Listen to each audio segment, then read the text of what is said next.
တရားတွေကိုအိန္ဒိယနိုင်ငံမှာလွန်ခဲ့တဲ့နှစ်ပေါင်း2600ကျော်ကဟောပြောခဲ့တယ်ဟောပြောလို့မြတ်စွာဘုရားဟောပြောချက်အတိုင်းလိုက်နာဆောင်ရွက်ကြသည့်အတွက်ကြောင့်ကံကောင်းသွားကြတဲ့ပုဂ္ဂိုလ်တွေအများကြီးကံဆိုးရာကနေကံကောင်းသွားဆိုပါစို့ပဒါစာရီအကြောင်းအလုံးသိကြတယ်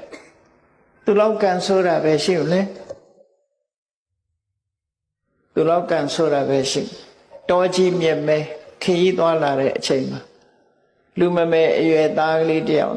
အာကိုရတဲ့လင်းယောက်ျားနဲ့အတူလာအဲ့ဒီမှာတည်းလမ်းမှာပဲမီးဖွားတဲ့အချိန်ကလည်းတကယ်ကိုမိုးကအကြီးကျယ်ရွာနေမိုးခိုစရာမရှိဘူးတစ်ပင်အောက်မှာသူကိုယ်တိုင်ကကြောကိုမိုးဆုပ်ခံပြီးကလေးမိုးမစော့အောင်ထိမ့်သိမ်းဆောက်ရှောက်နေရတဲ့အနေအထားမျိုးစဉ်းစားကြည့်ပေါ့အဲ့ဒီအချိန်မှာချမ်းလို့မီးလုံမိုးရာအတွက်ထင်းအချောက်ရဖို့ဆိုမတန်ခဲနေလေထင်းချောက်သွားခွေတာမမြင်မကန်းနဲ့မဟောက်ကထွက်ပြီးကိုက်လိုက်တဲ့အခါသေဆုံးသွားယောက်ျားသေဆုံးသွားလူမမဲကလေးလေး2ယောက်နဲ့သူ1ယောက်တည်းတော်ထဲမှာတညာလုံးအဲ့ဒီကနေပြီးတော့ကလေး2ယောက်လက်ဆွဲပြီးညကရွာထားတဲ့မိုးကအလွန်ကြီးတော့ချောင်းရည်ကကြီးနေတယ်အစိရဝတီမြစ်ဆိုတာတခဏပဲရေရှိတဲ့မြစ်ပဲအဲချောင်းရည်ကိုဖြတ်ကူးတဲ့အခါမှာလူမမဲသားကလေးကိုပွေ့ချပြီးဟိုဘက်ရောက်အောင်ပို့ပြန်လာတဲ့အချိန်မှာမွေးပြီးကစားကလေးဆိုနီရဲသေးသေးလေး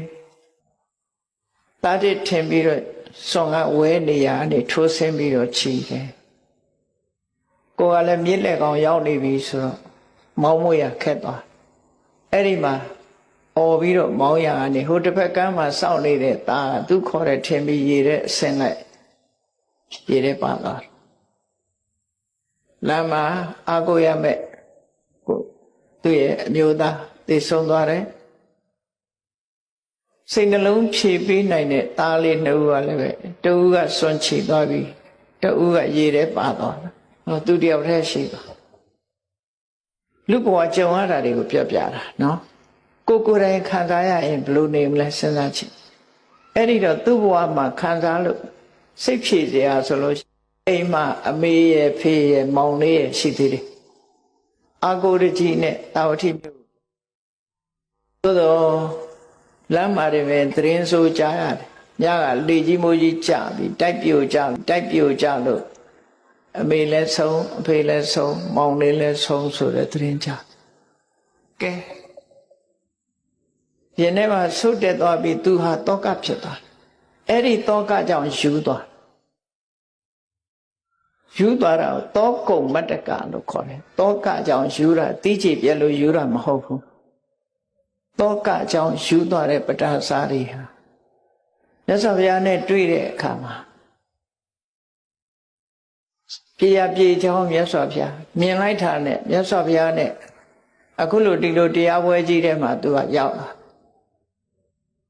လာပြီးဘုရားရှိအနာထီအောင်ရောက်လာတော့လူတွေကမဝင်ဖို့တားတယ်ဒါပေမဲ့လို့သူကဘုရားနာထီရောက်လာအဝတ်ကမပါဘူးမြတ်စွာဘုရားကကရုဏာတရားမေတ္တာတရားအကျဉ်းမေတ္တာဖြန့်ကျက်ထားတဲ့နှလုံးသားရှိတဲ့စကားနဲ့တတိထားပါလို့ပြောလိုက်တဲ့စကားနားထဲဝင်သွားတဲ့အခါသူတောကလေးဟာရော့ကျသွားအဲ့ဒီအချိန်မှာတတိပြန်ရလာတော့လောကကြီးမှာရှိသမျှနေရာတွေအားလုံးနဲ့လူမျိုးလုံးနဲ့သက်ဆိုင်တဲ့ဆိုတဲ့မြတ်စွာဘုရားရဲ့စကားရှင်းပြတဲ့တရားစကားကိုနားထောင်ရင်အသိဉာဏ်တွေဖြစ်လာတယ်ဟုတ်တာပဲအတယောက်တည်းမှမဟုတ်တာတလောကလုံးဟာအိုခြင်းနာခြင်းသိခြင်းဆိုတဲ့ဆင်းရဲဒုက္ခတွေကြုံတွေ့နေကြတာစဉ်းစားတတ်လားစဉ်းစားဉာဏ်ကမှတောကကိုဖယ်နိုင်တာဖြစ်တယ်အဲ့ဒီချိန်မှာသူတောကရောကျသွားပြီနောက်ဆုံးမှာယဟန်ဘဝရောက်သောတပန်ဖြစ်တရားဆက်ကျင့်တော့ယဟန္တာမဖြစ်သွားတယ်ကြည့်လေလမ်းစဉ်မှန်ကန်တဲ့အမြင်တွေ့လိုက်တဲ့အခါမှာကံဆိုးတဲ့ပဒါစာရီဟာကံကောင်းသူမှဖြစ်သွား